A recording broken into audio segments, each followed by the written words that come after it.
Will you Look, send me the here- link of that t-shirt later? Because I want to get one. Send me the Yo, link. what the fuck? Hold on, repeat that, Sydney. It's just a t-shirt. Like, it's not. Repeat it. I was just saying, send the link of the t-shirt. Like, I feel. That's a point, Sydney.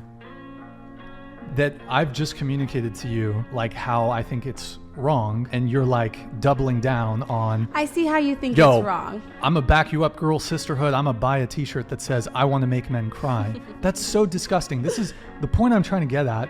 Is hatred of men is basically fully accepted in society. Dude, shut up. It's no. I see what he's saying though. Like, I see what you're saying with the whole.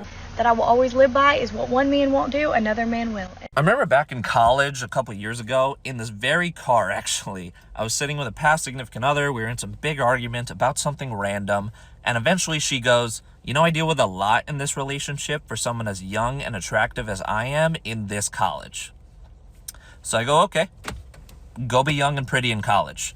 Because if that's your mindset around me and the relationship, then I don't want to deal with it, and you can go. I said it calmly, and I meant it. She didn't even look at the door. She didn't budge, because at the end of the day, there's a reason she's sitting in my car having that argument with me for hours, rather than taking the easy route and going for one of the other dudes that's willing to do whatever and is waiting for our relationship to fail. You can't act like your significant other is that replaceable and it's that easy simply because other people exist. So if someone says this to you, call their bluff. Am I doomed? We talked about this. You're 5'11", attractive gal, over 200K a year. I mean, let's be honest, 6'3". Yeah. The guy's got to be 6'3", 6'2", minimum. Yeah, 6'2". Because you're gonna be taller with him with the heels. You have 4-inch heels on, right? Yeah. And he's got to make over 200, not at six figures, over 200. He needs to make like $500,000. Okay, so for me, I respect that you're being honest. Does he have to be black? Your ex was black, no? yeah. I just don't want him to look like me. Like, he can be anything. But... So here's where you're at. Honestly, it's 0.000 half of a percent. Oh, I know. I know the statistics. Now, is it the probabilities? I had a talk the other day with my now ex-fiance, and he was telling me that he wishes me the best and that I end up being so happy and that I find the person that will make me the happiest and all that stuff. And I looked at him and I said, well, the feeling is not reciprocated. And he was like, what? And I was like, no, I genuinely don't hope you're happy.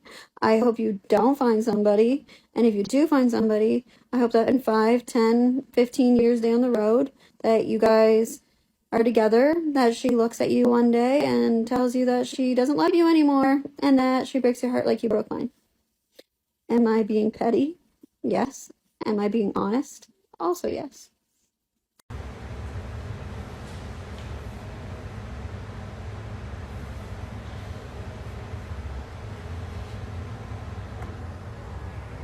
Spencer Pratt, you will obviously never be as relevant as you were. How does that make you feel? Oh, yeah? Fuck you. Fuck this interview. This stupid podcast. Fuck this shit's over here. Is he actually leaving? My elite is Bill Gates. My elite is Jeff Bezos. My elite is, who's the guy with Tesla? Elon Musk. That's my elite. You know why? They've all had woman problems in the last 10 years. In the last 10 years, they've all been the richest men in the world, and they've all had horrible women issues. Yeah. They support me. Are you married too? Married? Yeah. No, I'm divorced. 3 kids by my ex-wife. I lost my wife to the same thing that everybody else is losing their wife to. And what's that? But if you implement these laws, shouldn't you have a wife? Want to be Kim Kardashian, this and that, too many guys in her DM, all the that every other man's dealing. Tom Brady just lost his wife. So if you're the richest man in the world, you're the top NFL player ever, NFL quarterback, you're the prettiest boy, you're the prettiest and you're the richest, and you still lose your girls these days. Who do you think should pay on the first date? I think it should be men. I would say men for the first date. I don't want to pay for a girl that's fucking another guy. So the fact of the matter is, most people are sleeping with at least one other person. Like and this applies to both men and women. If you're going on a first date with someone, you have to assume going in they're fucking at least one other person, at least one. I know some girls that got 2, 3, 4 guys on their roster. I'm not going to adhere to my traditional gender roles, and you're fucking a bunch of other people. And that girls can have that same standard too. That would rub me the wrong way major. If I'm on a date with the girl, I pay for everything. Good night. She gives me the ass out hug. She takes the doggy bag to the guy she's fucking, gives him the food that I paid for, and he eats it. Then